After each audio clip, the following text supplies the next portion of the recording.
Hello viewers, it's Super GT here. Welcome back to A-Class. It's been quite a while actually since we set foot in the fabled A-Class. Let's see just how bad it gets. And according to my previous recon on this class, it's one of the worst for driving standards, as we've already seen as we go through the first corner. I'm going to get punted through the gap, quite conveniently actually. It kind of helped me out. I'm going to get blocked off by a big jag ahead of me. We've got plenty of tyre smoke up ahead, and it's that deranged mating ritual again between these track toy cars, the BAC Mono and the KTM Crossbow, trying to show each other who is boss. KTM Crossbow comes out on top this time, and I am driving a different track toy. Yes, this car is officially classed as a track toy in the game, as this BAC Mono comes weighing in, comes flying back across the track. The standards here, absolutely shocking, but we know that already. We know that. So this is the Alfa Romeo 4C, originally in B class, but we're driving it in A class, so obviously tuned up by the great Lord JSR Lee Campbell. Thank you very much. Now I've gone from near enough the back of the pack here straight up into third. This is what happens when you just play it safe, play it careful, just try and pick your way through the gaps. And this is what happens, you find yourself making up many positions. And this is the one thing I would always recommend actually. I did have a video, pretty much when the game first came out about 2 years ago, or nearly 2 years ago. I had a video called How to Survive Lap 1. The main approach really is to not attack too much, just kind of hold back a little bit, wait for the gaps to develop, just look, scan ahead, see what's happening, try and pick your way through of the inevitable crashes, which are definitely going to happen, 100% guaranteed on every race. I'm going to go up to second place, just saw him going way too deep into the chicane, and then go for the overtake on the exit. So I've gone from near enough at the back, straight up to second in one lap. First place is long gone, so little chance of catching up with him. And as you can see by the end, the gaps remained fairly static, so we're going to cross the line in second. Now this was a weird little clip I'm going to show you. Car on the left in the Alpha with target practice ominously written on the side of his car. Hopefully he means that we can smash into him, but he's just going to morph back next to me. Then actually it turns out that I am the target practice. So somehow with these alien technology, have a look at it again, just appears out of nowhere. And then just pushes me round. Textbook pit manoeuvre there. Absolutely outstanding. Obviously graduated from the police academy very quickly with skills like that. But there he goes. He's actually spun himself out. So I'm not sure what quite happened there. But then as we come through the S's here at Watkins Glen, absolute carnage. Plenty of pit manoeuvres going on through here. So despite spinning out, I've gone straight back up to 7th. Up on the tail of the Hot Wheels Mustang as we look to get up into 6th place, the fabled 6th place, which would confirm this as a Super GT video. So through the long right of turn 4, we're doing the short version here, and I'm going to run a little bit too wide there actually on the outside, through past the Mustang though, and there we are, 6th place guys. But no, it turned out to be a 5th place in the end. I can't even remember the overtake. I don't think it was that exciting. Probably why I didn't bring it to you. But I am going to bring you this, Lime Rock. Let's see what happens here. BAC Mono is not going to accelerate off the line. That guy's actually gone straight to the back of him and flipped. Now the first thing you should always do in a race is just assume the guy ahead of you is not going to move, and just be ready to move out of the way. So in that case there, he wasn't ready. Now this is going to trump the poor standards of Nürburgring. Check this guy out, comes straight across, like 90-degree angle rejoin. There you go guys, absolutely textbook stuff. I'm going to go along this side, this guy, and he's just going to have none of it. Just does not want me to do that at all. So just pushing me off the track. Okay then, coming up the hill, another deranged mating ritual, this time between about 8 people. 8 cars, and then the skyline of the 370Z. Again, another deranged mating ritual. They're happening everywhere in this game, and I've gone straight up into 5th place. I've gone a little bit wide, and I think the tune is a little bit stiff in this car, but it can work, especially on this kind of track. It is kind of suited to this kind of track. It is a track toy at the end of the day. Caden Crossbow ahead of me. The ultimate track toy S-Class noob car seems to have been downgraded to an A-Class here.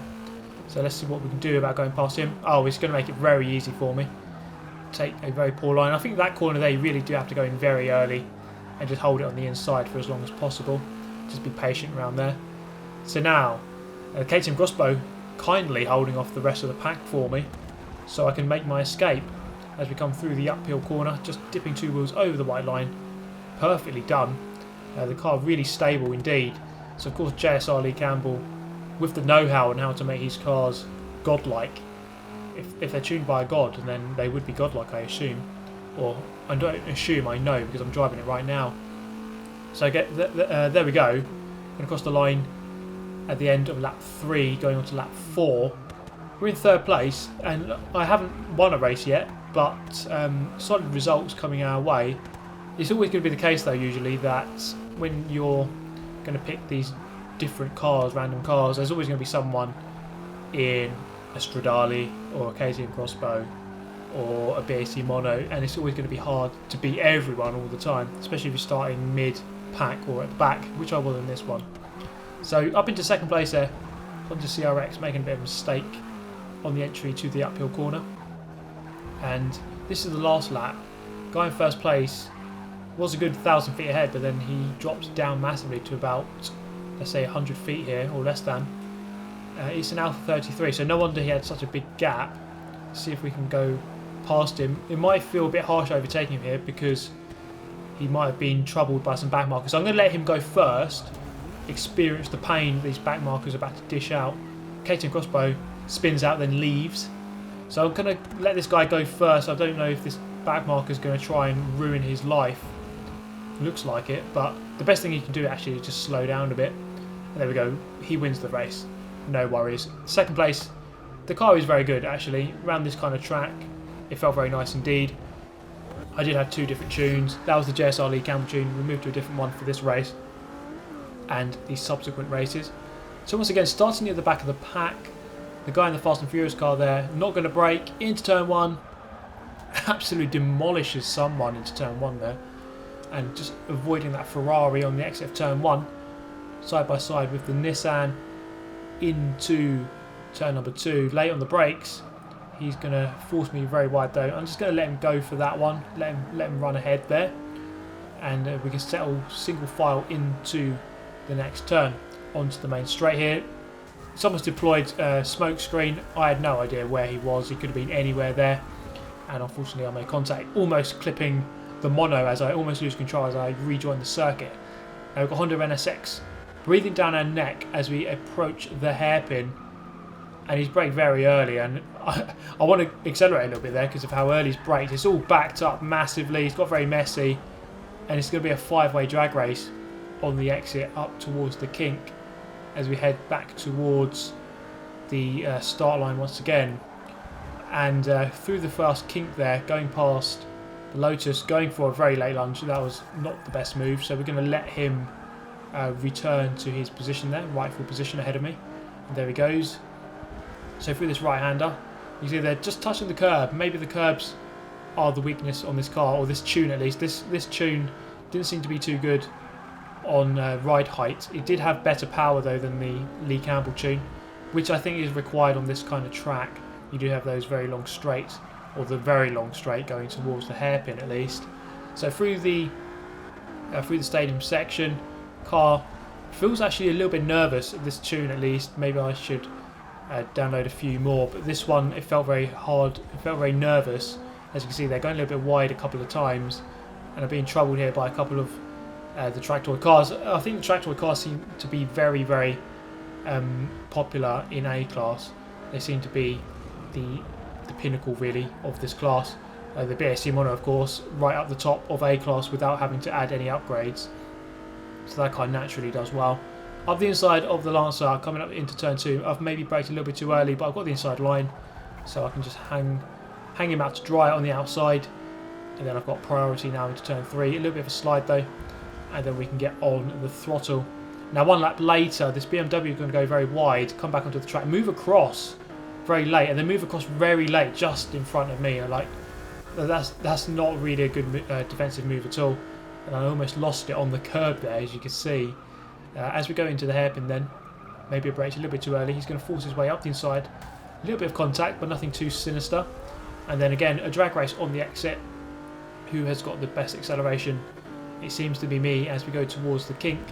Just about take it flat, or almost flat. Maybe a bit of a lift there on the entry. Gone a little bit too deep there. And we're going to lose crucial momentum.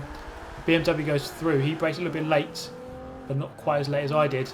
I've now got that Nissan on my outside. And I was going to edge him out wide, force him to the outside there. So he's going to have to rejoin behind me. I'm in 7th place, and this is the last lap. Actually, I've turned in a little bit too late there. And Nissan's going to go through in a very tidy overtake. But we have a couple of corners left to see if we can try to do something about finishing better than 8th place. And the Nissan has actually made contact with the BMW there through the left-hander. And I'm going to look up the inside towards the second to last turn. He's covered it off though, so there's no room at the in at the second to last corner. He's going to go very wide again. Can we have decent enough acceleration to out drag him towards the line? Not quite. The one thing I regret about that race is that it wasn't maybe 1 or 2 laps longer, because that was brewing up to be a very nice race between the 5 of us there. So I'm going to bring you one more race. Circuit of the Americas. It's the very strange, I think it's the west route or west layout. Now we've got a couple of guys off already, Alpha 33 and a Caterham rejoining though before the first corner. Now most people don't know where the hell to brake on that turn. You see a couple of people going flying off in the distance, and well, Lexus LFA comes flying back on. And we've got plenty of track toy cars here once again. As I was saying, they seem to be the favoured choice of most people in this class. As well, I'm driving a track toy as well, I guess. Not quite the same really as a BSM Mono, but not too far off. It does handle very well, this car. I think on the whole, it is very nimble indeed. The acceleration on this tune is very good as well, and it's kind of needed on this track. Sorry, you do have this very long straight. Alpha 33 taking a massive cut there. Lexus LFA coming back on, and I'm just going to out drag him basically up the main straight. Got a 6-lap race on here as we head towards the first turn. It's very hard to judge your braking point, especially with the braking line off. I'm trying to definitely practice with the braking line off, and he's just going to wipe out the Alpha. I guess he did have target practice on his car, so that's what you get, I guess. Now lap number 3 up the inside of the RX-7. So going to edge him out wide, and then it's a fair but hard move. But we've got through cleanly on the RX-7. Now we've got a couple of cars up ahead. Nice little train forming ahead of us. Let's see if we can get past a couple of these guys. So 2 BSD monos. So of course the monos, they always feel like they're on rails. Those cars, pretty much the best handling in A-class, or one of the best handling cars in A-class. Coming down towards the hairpin. I've got a run on this guy. Not quite enough though to go for the move, so we're going to try to play the long game here, because we know that we have better acceleration, better top speed, so we can just go past him quite easily on the straight here, as we do indeed go up into 4th place with 3 more laps left remaining, just braking before that curb. Now I was just going to explain before something else happened there. I did begin to play the game with the braking line on. This was just before the Forza RC Season 3 began. Now Forza RC Season 3, I'm just going to get bumped there. I'm just going to shepherd him wide, because I don't think you should push people wide and then overtake them, so I'm just going to make sure that he doesn't overtake me there.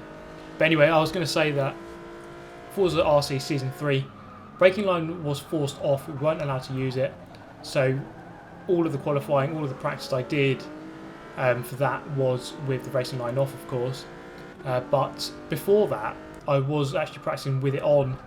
But I think now it might be the way to go, to just practice with it off, just drive with it off, because that's going to be the way that most Forza RC seasons are going to go, I think. So it's probably a good idea to learn to race with the braking line off, even though it is very useful in online hoppers. But there we go, guys. The Alfa Romeo 4C. A very good all-round car actually in A-Class. I really did enjoy driving this car. Very good all-round, decent pace on the straights, but very good handling at the same time. So a good all-rounder, and one that I would recommend to drive in A-Class. So there we go guys, I do hope you enjoyed the video as always. Do recommend some other cars for me to drive in any class, and do subscribe if you like the videos and would like to see more. Hit the like button if you enjoyed, and I shall see you next time. Thanks for watching guys, as always, goodbye.